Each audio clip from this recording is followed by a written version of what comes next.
পাক যদি আমাকে না মাফ করেন, হে মুত্তাকি আল্লাহ নবীর সামনে হাত দেখাতে পারবো না, নবীর সামনে এই মুখটাকে আর দেখাবো না। ওই সময়ে আল্লাহ নবীর সাহাবীরা বলেছিলেন, ভাই সাহাবা আল্লাহ পাক ক্ষমা করে দিয়েছেন, আল্লাহ পাক মাফ করে দিয়েছেন। আল্লাহ পাক শুধু ক্ষমা করেছে, মাফ করেছে তা নয়, আল্লাহ পাক কোরআন শরীফের আয়াত দিয়ে জিবরাইল আমিনকে দিয়ে এই সংবাদ আল্লাহর হাবিবের কাছে পৌঁছে দিয়েছে।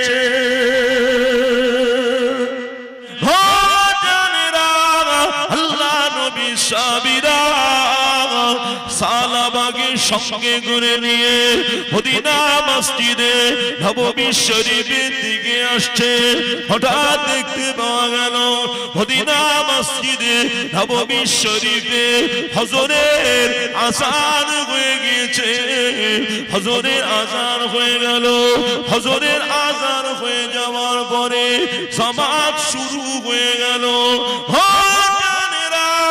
মদিনা মসজিদে নববী শরীফে মুয়াজ্জিন হলেন বিলাল। মদিনা মসজিদের নববী শরীফের ইমাম হলেন আল্লাহ নবী। দেখতে পাওয়া গেল আযানের পরে জামাত শুরু হয়ে গেল। আল্লাহ নবী আখিরি নবী মদিনা মসজিদে নববী শরীফে ইমামের জায়গায় চলে আসলেন। আল্লাহ নবী নামাজ শুরু করে দিলেন। নামাজ শুরু হয়ে গেল। হজরের নামাজ শুরু হয়ে গেল। নবী আমার তিলাওয়াত করছেন আল্লাহুকুমুত তাকাসুর। মদিনা মসজিদে একটা হালকা আওয়াজ হলো। আল্লাহ নবী তিলাওয়াত করতে লাগলেন হাত্তা সুরতুল মাকাবির।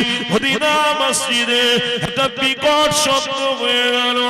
আল্লাহ নামাজ শেষ করে সাহাবীদেরকে ডাকলেন, ও আমার সাহাবীরা কি ব্যাপার, আমার সালাবা কোথায়?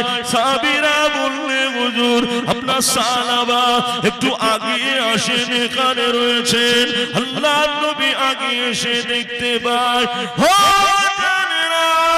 মদিনা মসজিদে নববী শরীফের ভিতরে সালাবা একটা জায়গাতে পড়ে রয়েছে। সবাই ঘিরে রেখে দিয়েছে। আল্লাহ নবী এসে সালাবাকে দেখে মদিনা মসজিদে নববী শরীফে সাহাবীদের দিকে তাকিয়ে বললেন, ও আমার সাহাবীরা, আমার সালাবার মুখেতে একটু পানি দিয়ে দাও, আমার সালাবার মুখেতে একটু পানি দিয়ে দাও, বড় কষ্ট হচ্ছে। সাহাবীরা সালাবার মুখে পানি দেবেন। ওই সময়তে আল্লাহ নবী সাহাবী হযরত সালমান ফারসি রাদিয়াল্লাহু তাআলা আনহু ওই সময়তে আল্লাহ নবীকে বলেছিলেন, ইয়া রাসূলুল্লাহ, ইয়া হাবিবাল্লাহ, হুজুর আমাদের ভাই সালমা, আমাদের ভাই সালাবা হাত দুনিয়াতে বেঁচে নাই। আল্লাহ নবী কাঁদতে লেগে গেল। মদিনা মসজিদে নববী শরীফে কান্নার রোল উঠে গেল। আল্লাহ নবী বলেছিলেন, সাহাবীরা আমার সালাবার জন্য তাড়াতাড়ি করে আমার সালাবার লাশটাকে রেডি করো। আমি রাসূলুল্লাহ আমার সালাবার জানাজার ইমাম হয়ে যেতে চাই। জোরে বলুন না সুবহানাল্লাহ। জানাজার ইমাম হয়ে গেল। জানাজা শেষ হয়ে গেল। সবাই দাঁড়িয়ে দাঁড়িয়ে দেখে সালাবার জানাজা হয়ে যাওয়ার পরে সাহাবীরা সবাই দেখছে আল্লাহ নবী সালাবার লাশটাকে সাথে সালাবার লাশের পিছনে পিছনে পিছনে পিছনে আল্লাহ নবী যেতে লাগলেন। নবী আমার লাশের পিছনে পিছনে যান। আল্লাহ নবী নিজের পায়ের পাতাটাকে আল্লাহ জমিনের উপরে রাখছেন না, নবী আমার পায়ের পাতাটাকে আল্লাহ জমিনের উপরে পুরোপুরি ভাবে রাখছেন না, নবী আমার পায়ের বিদ্যা আঙুলের উপরে ডিঙি মেরে ডিঙি মেরে ডিঙি মেরে যাচ্ছেন।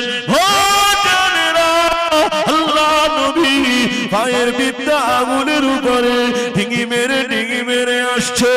আল্লাহ নবীর সাহাবীরা দেখছে আমার নবী কেন নিজের পায়ের পাতাটাকে আল্লাহর জমিনের উপরে পুরোপুরি রাখে না।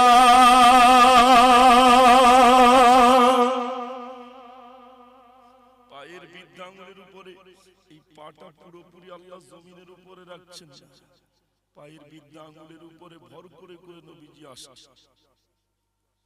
কথা বুঝতে পেরেছেন?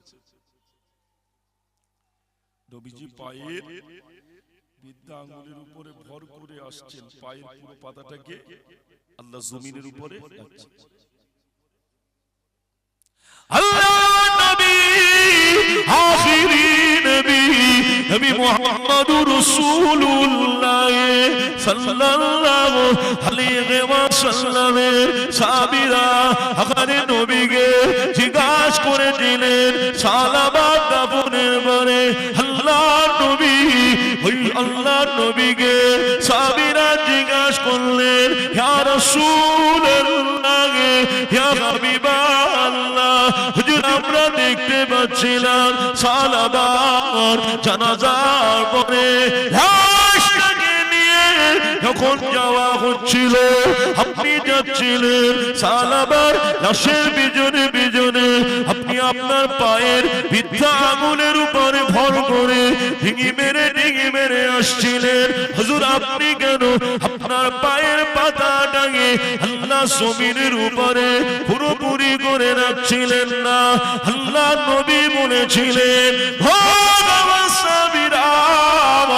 আমার সালাবার উপরে আল্লাহ পাক খুশি হয়ে গিয়েছে, আমার সালাবার জানাজাতে এত পরিমাণ ফারিস্তারা এসেছে, আমি রাসূলুল্লাহ আমি যে পাটাকে রাখবো আমার রাখার মতো জায়গা ছিল না, ওই জন্য আমি পায়ের বিদ্যা আঙুলের উপরে ভর করে ডিঙি মেরে আসছিলাম। ও আমার সাহাবীরা আমার সালাবার উপরে আল্লাহ পাক খুশি হয়ে গিয়েছে, আমার সালাবার উপরে আল্লাহ পাক রাজি হয়ে গিয়েছে। শুধু রাজি আর খুশি নয়, আমার সালাবার উপরে আল্লাহ পাক রাজি আর খুশি হয়ে আল্লাহ রহমতের জান্নাত দিয়ে দিয়েছে। জোরে বলুন না সুবহানাল্লাহ। বলছে আমার সালাবার উপরে শুধু আল্লাহ পাক রাজি আর খুশি হয়েছে তা নয়, রাজি আর খুশি হয়ে আল্লাহ রহমতের জান্নাত দিয়ে দিয়েছে। সরাচ্চাদেরা সোনা মানিকেরা আল্লাহ পাকের দয়া কম নয়। বান্দা যদি আল্লাহর কাছে ক্ষমা চায় আল্লাহ ক্ষমা করবে। আল্লাহ দয়া ছাড়া কিছু হয় না, হতে পারে। আমরা যে এখানে বসে আছি, এই যে মাথায় টুপি মুখে দাড়ি বড় বড় পিরান খাটিয়ে বসে আছে, আমি কি বলতে পারবো আল্লাহর দয়া ছাড়া জান্নাতে চলে যাবে? আল্লাহর দয়া ছাড়া কোনো ব্যক্তি জান্নাতে যেতে পারবে? আল্লাহ দয়া হয়েছে বলি আপনারা আজকের এরকম মাজলিসে এসে বসতে পেরেছেন, সব আল্লাহর দয়া। ঠিক বলছি না ভুল বলছি? আল্লাহর একজন আবেদ বান্দা আল্লাহর কাছে কাঁদছে, আল্লাহ দোয়া করছে আল্লাহর কাছে, আল্লাহ আমি যখন মারা যাব আমার মওতটা যেন নামাজের ভিতরে সাজদা অবস্থায় হয়। এই দোয়াটা ভালো না খারাপ? আর একটা দোয়া করছে আল্লাহ আমার মরণের পরে দুনিয়ার কোন মাটিতে যেন আমার দাফন না হয়। আর একটা দোয়া করছেন আল্লাহ আমি যে আপনার ইবাদত করব এই ইবাদতটা যেন দুনিয়ার কোন ব্যক্তি না দেখতে পায়। আল্লাহ দয়া ছাড়া যে কিছু সম্ভব নয়, আল্লাহ দয়া ছাড়া যে কিছু হবে না সেটা একটু দেখে। আল্লাহর আবেদ বান্দা দোয়া করছে। দেখতে পাওয়া গিয়েছে কি আল্লাহর ওই আবেদ বান্দা আপনার নৌকা করে আপনার সমুদ্রের পথে জলপথে রওনা দিয়েছে। আস্তে আস্তে আস্তে আস্তে সমুদ্রেতে অনেক জলপথে অনেক দূরে চলে এসেছে। আসার পরে একটা দ্বীপ দেখতে পেয়েছে, দ্বীপ। আচ্ছা, সমুদ্রেতে যে দ্বীপ থাকে ওই দ্বীপে কি কোনো মানুষ থাকে? কোনো মানুষ থাকে দ্বীপে? থাকে না। আল্লাহর ওই আবেদ বান্দা গিয়ে ওই সমুদ্রের দ্বীপে উঠেছে। এখন দ্বীপে উঠে আল্লাহর ইবাদত করছে। আচ্ছা, আল্লাহর ইবাদত করতে গেলেও তো খেতে হবে নাকি? আচ্ছা, না খেয়ে যদি ইবাদত করে তো সূরা কিরাত সব ঠিক হবে না? গোলমাল হয়ে যাবে, টেম্পার তো হাই হয়ে যাবে। 12-14 ঘন্টা রমজান মাসে রোজা রেখে মাথা ঠিক থাকে, আর যদি 3 দিন না খেয়ে মসজিদে এখন নামাজ পড়তে যাই সূরা কিরাত সব ঠিক হবে না? গোলমাল হয়ে যাবে সব। তাহলে ইবাদত করতে গেলেও খাবার প্রয়োজন। ঠিক বলছি না ভুল বলছি? এখন আল্লাহর আবেদ বান্দা ওই সমুদ্রের দ্বীপে রয়েছে, ওখানে ওনাকে খাওয়াবেন কে?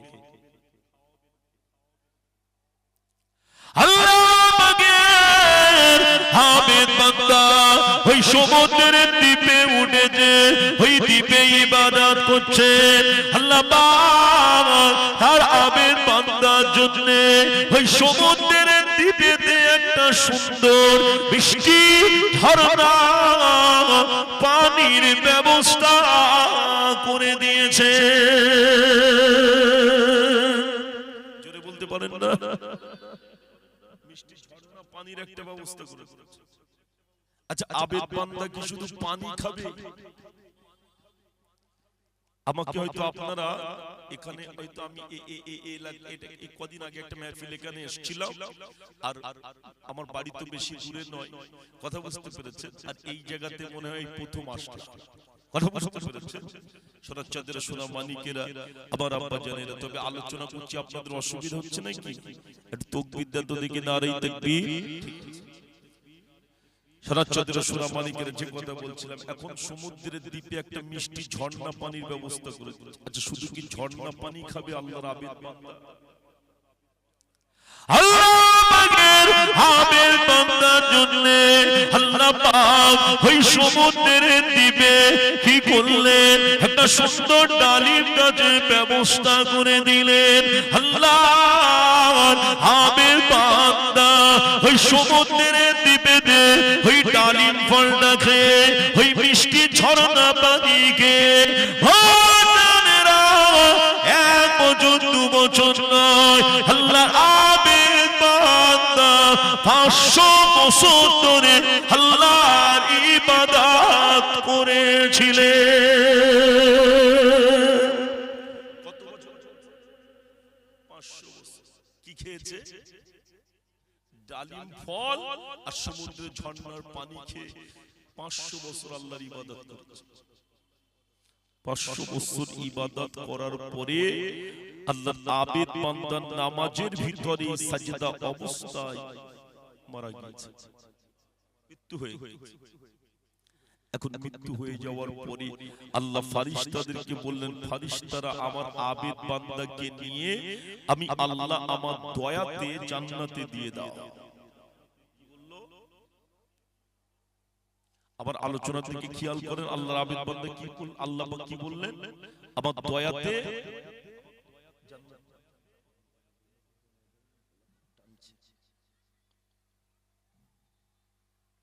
আমার দয়াতে জান্নাতে দিয়ে দাও।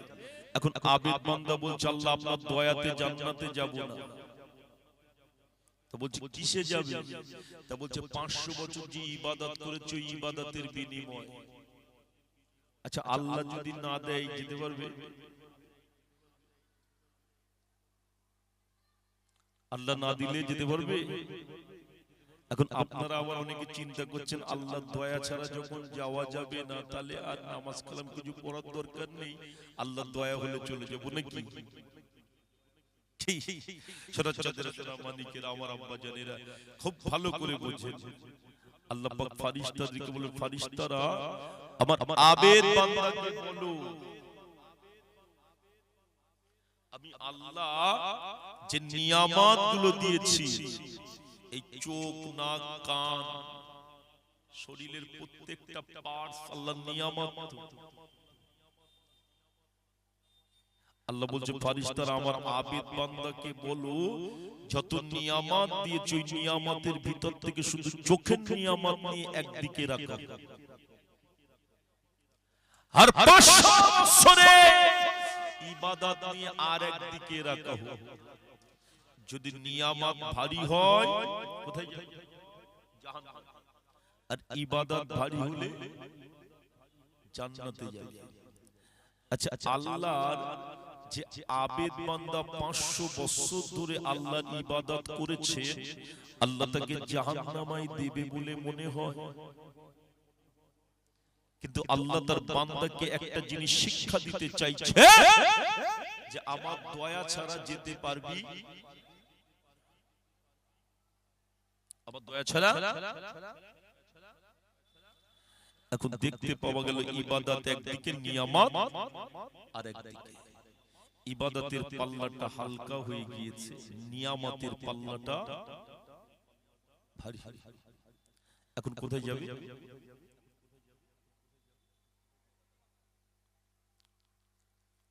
আল্লাহ ফেরেশতাদেরকে বললেন, ও আমার ফেরেশতারা, আমার আবেদ বান্দাকে নিয়ে জাহান্নামায় দিয়ে দাও, আমার আবেদ বান্দাকে নিয়ে জাহান্নামায় দিয়ে দাও। জাহান্নামের দিকে নিয়ে যাওয়া হচ্ছে, জাহান্নাম গরম জায়গা। আল্লাহ আবেদ বান্দা পিপাসা লেগে গেল, পিপাসা লেগে গেল। আল্লাহর আবেদ বান্দা কাঁদতে লাগলেন, ও রব্বুল আলামিন, আল্লাহ পাক সহ্য করতে পারি না, একটু যদি পানি হতো বরং পিপাসাটা মিটে যেত, কলিজা যেন শুকিয়ে যায়। আল্লাহ পাক ফেরেশতাদেরকে বললেন, ও আমার ফেরেশতারা, আমার আবেদ বান্দাকে বলো আজকের দিনে আমি আল্লাহ পাক যে পানিটা দেব, এই পানিটা টাকার বিনিময়ে নয়, পয়সার বিনিময়ে নয়। ও আমার ফেরেশতারা, এক গ্লাস পানির দাম আজকের দিনে হলো 500 বছরের ইবাদত। এক গ্লাস পানির দাম কত বলছে? 500 বছরের ইবাদত। এখন আল্লাহর আবেদ বান্দা চিন্তা করছে, সমুদ্রের দ্বীপেতে তো 500 বছর ধরে আল্লাহর ইবাদত করেছে, ওটা তো আমার জমা আছে, তাহলে ওটা দিয়ে দেব আর কি এক গ্লাস পানি পাবো। এখন 500 বছরের ইবাদত নিয়েছে, এক গ্লাস পানি দিয়েছে, পানিটা পান করবার পরে আল্লাহর আবেদ বান্দার পিপাসা মিটে দিল। কি কি বুঝলে? এক গ্লাস পান করে পিপাসা মিটে দিল। এখন আল্লাহর আবেদ বান্দা বলছে, আল্লাহ আর এক গ্লাস হলে খুব ভালো হয়। আল্লাহ বলছে, খাবে বলছো, তার তো 500 বছরের লাগবে, আর আছে। এক গ্লাসে সব টেনে নিয়ে চলে এসেছে। এক গ্লাসে কি করেছে? সব টেনে নিয়ে বলছে, আবার যে খাবে বলছো 500 বছরের লাগবে, আর তো নেই।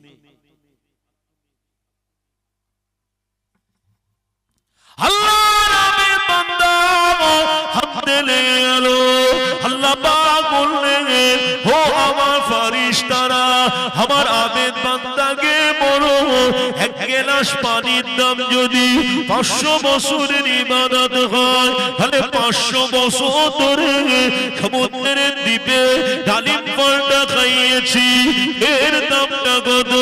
সমুদ্রের দ্বীপে 500 বছর ধরে বৃষ্টি ঝরনা পানি খাইয়েছি, এর দামটা কত? আল্লাহর আবেদ বান্দা হাতে লেগে গেল। আল্লাহ পাক, যদি আপনি এইভাবে দেখেন আমি পারবো না, জান্নাতে যাওয়া হবে না। আমি যেতে পারবো না, জান্নাতে যাওয়া হবে না। আল্লাহ পাক আমি আমার ইবাদতে নয় আপনার দয়াতে আপনার রহমতে জান্নাতে যেতে চাই। জোরে বলতে পারেন না?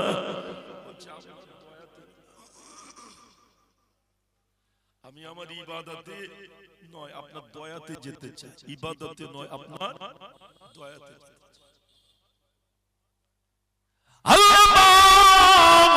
ফেরেশতাদেরকে বললেন, ও আমার ফেরেশতারা, আমার আবেদ বান্দা আমার দয়ার দিকে তাকিয়েছে, আমার রহমতের দরিয়ায় জোশ মেরে উঠেছে। ও আমার ফেরেশতারা, আমার আবেদ বান্দা আমার দয়ার দিকে তাকিয়েছে, হাত দেরি করো না, আমি আল্লাহ পাক আমার আবেদ বান্দাকে আমার দয়াতে আমার রহমতের জান্নাত দিয়ে দিলাম। একটু জোরে বলুন, আমার দয়াতে দিয়ে দাও। অহংকার তাকাব্বুর সব শেষ হয়ে যাবে। ঠিক বলছি না ভুল বলছি? আল্লাহর দয়া ছাড়া এক কদম চলার ক্ষমতা আমাদের আছে। কত দয়া আমার আব্বা জানেরা, ওই জন্য বেশি বেশি করে আল্লাহর কাছে ক্ষমা চান, তার দয়া আছে তিনি ক্ষমা করবেন। প্রিয় নবীর জীবনে কোনো গুনাহ ছিল না, রাসূল পাক সাল্লাল্লাহু আলাইহি ওয়াসাল্লাম প্রতিদিন ৭০ থেকে ১০০ বার করে তওবা করতেন, ৭০ থেকে ১০০। আর আমাদের জীবনে তো আমরা সারা দিনে একবারও করি না। নবীজির জীবনে কোনো গুনাহ ছিল না, ৭০ থেকে ১০০ বার করে করি। আর আমাদের জীবনে কত গুনাহ একবারও মনে পড়ে না। সোনার চাঁদের সোনা মানিকেরা, আমার আব্বা জানেরা, ইমাম আহমদ বিন হাম্বল হুজুর একদিন বার রাস্তা দিয়ে আসতে আসতে আসতে আসতে আসতে অনেক দূরে চলে এসেছে। তাই ইমাম আহমদ বিন হাম্বল হুজুর আসার পরে দেখতে পাচ্ছে একটা জায়গাতে একটা মসজিদ রয়েছে। ওই মসজিদে ইমাম আহমদ বিন হাম্বল হুজুর মাগরিবের নামাজ আদায় করছে। কিসের নামাজ? মাগরিবের নামাজ।